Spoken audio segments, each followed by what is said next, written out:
The fifth principle is Nia, purpose. The word will be given by Elder Linda Tucker, and the dancer is Sister Bethany Burnett.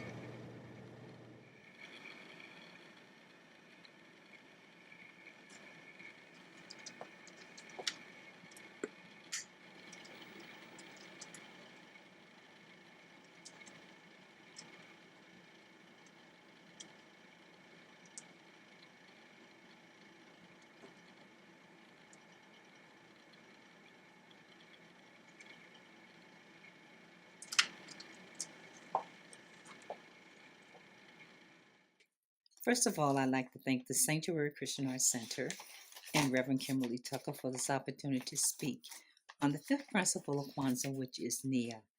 Nia means purpose, and the Kwanzaa principle itself is interpreted as the collective vocation, or collective vocation means divine summons or summons in general, of building and development of our people to our traditional greatness.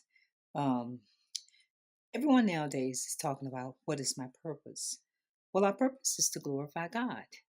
That's pretty to the point. When he put Adam in the Garden of Eden, he gave him a mission field to work in, and ultimately with the purpose of giving him glory.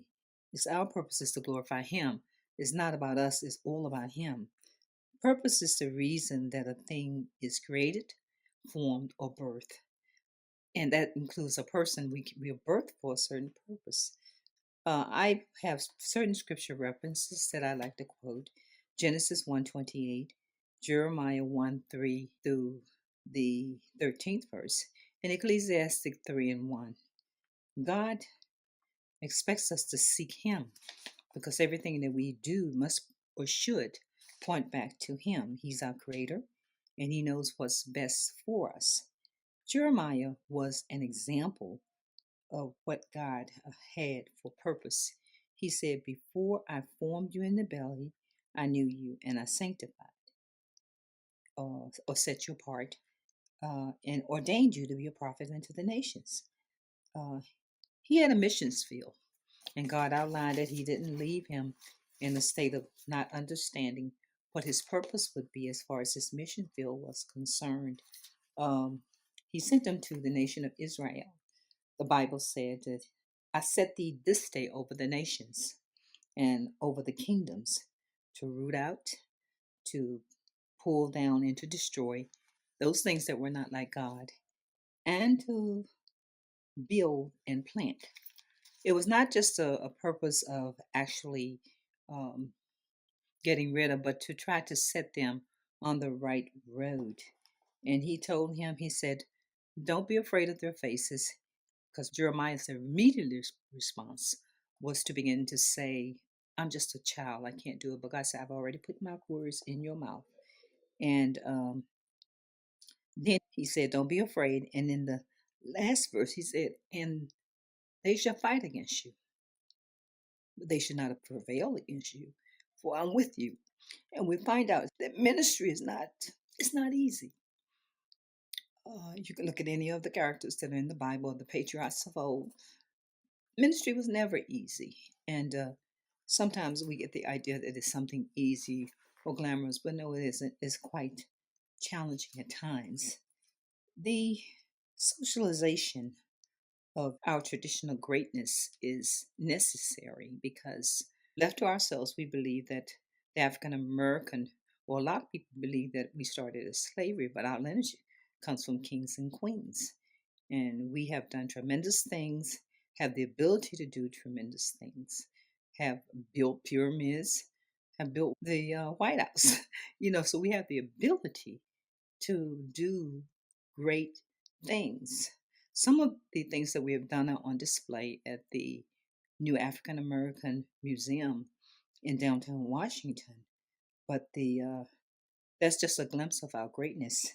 So we have to just embrace what God has given us to do, and know that we do have a rich background in our lives, um, and we should be proud of who we are. The struggle has birthed something in us. Chadwick Boseman said this. He said, the struggles that we encounter are shaping us for our purpose.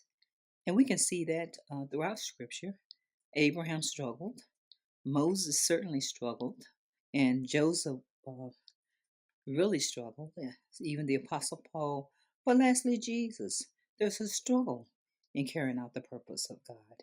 But we know that once we get to the other side, there's glory after that. So the purpose and getting to the purpose may require a great struggle, but there will be glory after this.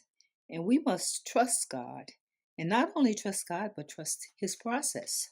Um, Ecclesiastes, that's why I had it. Ecclesiastes 3:1 said, to everything there is a season and a time to every purpose under heaven.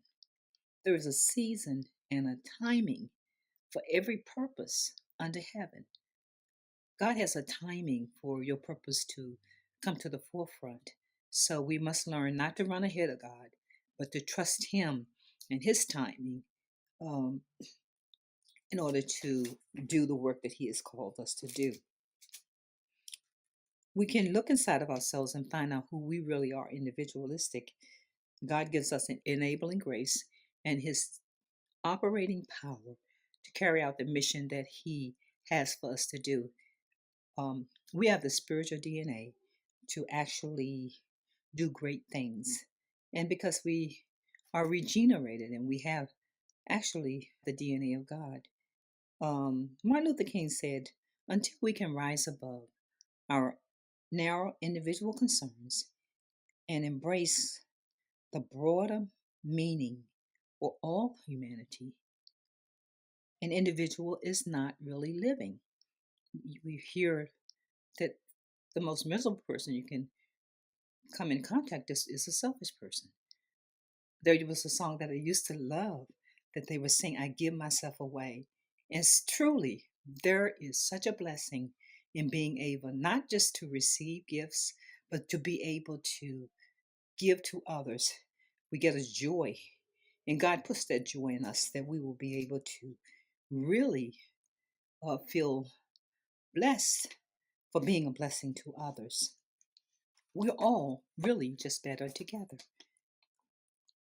The principle of Nia, it encourages us to look within ourselves and to determine who we are.